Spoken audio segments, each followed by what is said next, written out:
అండి, నేను మీ విజయ. పూణే రసోయిలో అందరికీ స్వాగతం, సుస్వాగతం. ఈరోజు మన రెసిపీ గాజర్ కా హల్వా అంటే క్యారెట్ హల్వా. చాలా చాలా టేస్టీగా ఉంటుంది.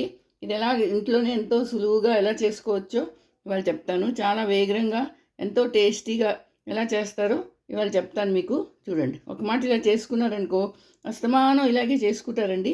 అంత టేస్టీగా ఉంటుంది. పిల్లలు పెద్దవాళ్ళు అందరూ ఇష్టపడతారు. ఇది ఒక మాట తింటే అస్తమానం తినాలనిపిస్తుంది. అంత బాగుంటుందండి. ఎక్కువ టైం కూడా తగలదు దీనికి. మర్రండి, ఇది ఎలా చేస్తారో చెప్తాను. చూడండి, క్యారెట్లు, రెడ్ క్యారెట్లు తీసుకున్నాను. చాలా మంచి క్యారెట్లు వచ్చాయండి. ఇప్పుడు దీన్ని నేను తొక్క తీసుకుంటాను. దీనిలో మీద తొక్క తీసేయాలి. తీస్తే ఇందులో లోపల ఒకవేళ కుళ్ళు కుదురు ఏమైనా ఉన్నారనుకోండి అన్నీ వచ్చేస్తాయి.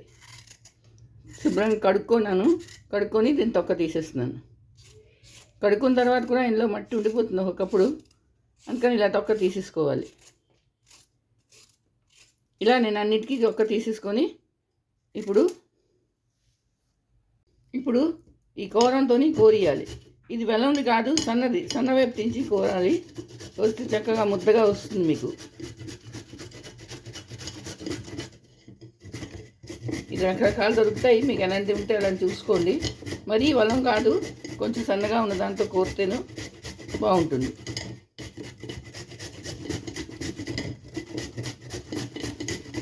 ఇక్కడే కొంచెం టైం తగులుతుందండి. తక్కిన ప్రాసెస్ అంతా చాలా ఈజీగా అయిపోతుంది. సరే, ఇలాగా అన్ని క్యారెట్లకి తొక్క తీసి పెట్టుకుంటాను. చూడండి, ఇలా కోరేసుకోవాలి. సన్నగా కోరేసుకొని ఇప్పుడు పక్కన పెట్టుకుంటాను. చేసుకున్నాను, ముగ్గురు పెట్టుకున్నాను. అందులో కొంచెం నెయ్యి వేసుకొని ఇప్పుడు ఈ తురిమిన క్యారెట్ వేసేయాలి.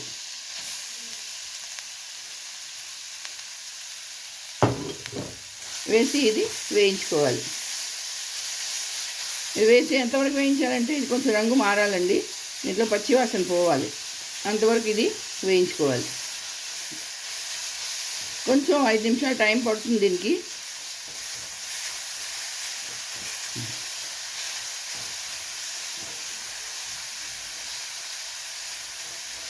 కొంచెం డైరెక్ట్ కూడా చేసుకోవచ్చు, కానీ వేయిస్తే ఏమవుతుందంటే దీంట్లో పచ్చివాసన పోతుంది, క్యారెట్ వాసన ఉండదు, చాలా టేస్టీగా ఉంటుంది. అండి, కలర్ మారిపోయింది. ఇంతవరకు ఇది వేయించుకోవాలి. ఇప్పుడు నేను ఇది పెద్ద వెడల్పాటి మూకుడులో వేస్తాను. ఇప్పుడు నేను వెడల్పాటి మూకుడులో వేసుకున్నానండి. ఇప్పుడు అందులోని పాలు వేయాలి. 1 లీటర్ పాలు వేసాను నేను.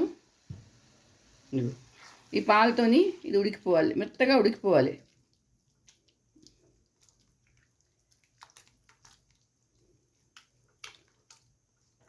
ఇది ఎంత మెత్తగా ఉడికితే అంత బాగుంటుంది. ఇది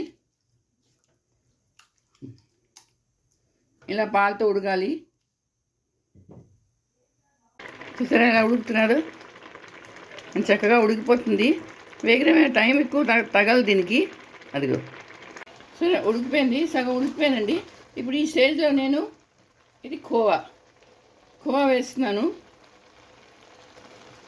150 గ్రామ్స్ ఖోవా ఆప్షనల్ అండి. మీరు వేస్తే వేసుకోండి, లేకపోతే లేదు. కానీ వేస్తే మాత్రం దీని టేస్ట్ చాలా చాలా బాగుంటుంది.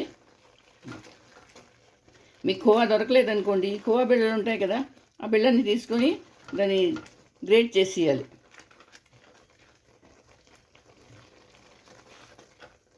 ఖోవాతో పాటు ఇంకొంచెంసేపు ఉడకాలి. 5 నిమిషాలు అయిపోయిందండి. ఇప్పుడు అందులో నేను పంచదార వేస్తున్నాను. మరీ ఎక్కువ కాదు, ఖోవా వేసాం కాబట్టి ఖోవాలో తీపి ఉంటుంది. అందుకని ఇదిగో ఇది 1 కప్పు పంచదార. మీకు ఎంత తీపి కావాలంటే అంత వేసుకోండి. మరీ ఎక్కువ వేసారంటో తీయగా అయిపోతుంది. అందుకని 1 కప్పు పంచదార దీనికి సరిపోతుంది.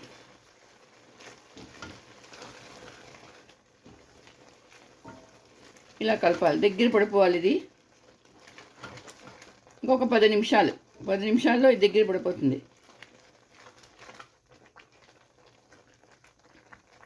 చలికాలం వచ్చిందనుకోండి, ఈ క్యారెట్లు చూడగానే తెచ్చుకుంటాము. నెలకు ఒక మాటైనా తప్పనిసరిగా చేసుకుంటాం. ఇదంత బాగుంటుంది, అందరూ ఇష్టపడతారంటే ఇంట్లోని.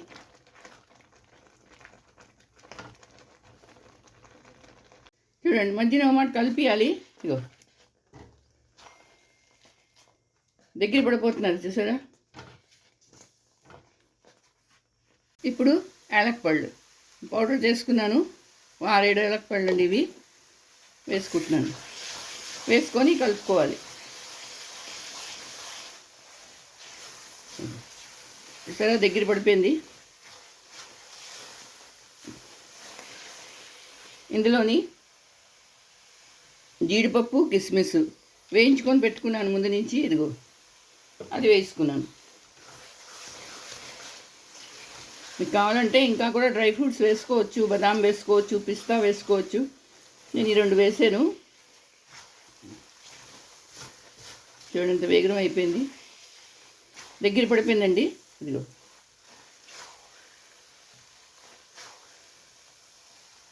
ఇలా ఉండాలి. ఒక్క 5 నిమిషాలు.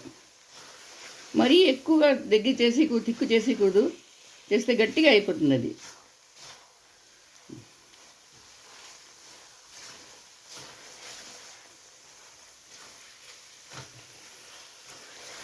కానీ ఒకటి ఏంటంటే దీన్ని కలుపుతూ ఉండాలి, మధ్యన వదిలేకూడదు. వదిలేసేమంటే అడుగంటేస్తుంది.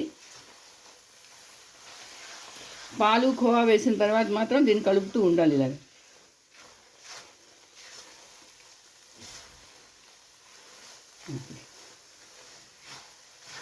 దగ్గర అయిపోయింది.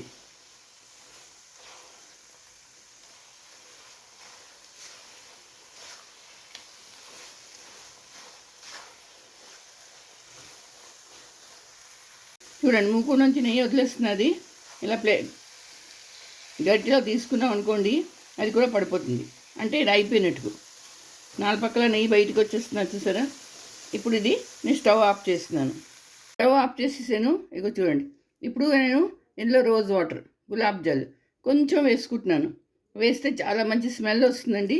టేస్ట్ కూడా బాగుంటుంది. మరీ ఎక్కువ కాదు, 1/2 స్పూన్ వేసుకొని కలుపుకోవాలి. ఇంకోటండి, గాజర్ కా హల్వా, క్యారెట్ హల్వా రెడీ. ఇప్పుడు నేను దీన్ని బౌల్లోకి తీసుకుంటాను. ఇంకోటండి, ఎంతో టేస్టీగా ఉన్న బ్యూటిఫుల్ గాజర్ కా హల్వా అంటే క్యారెట్ హల్వా రెడీ.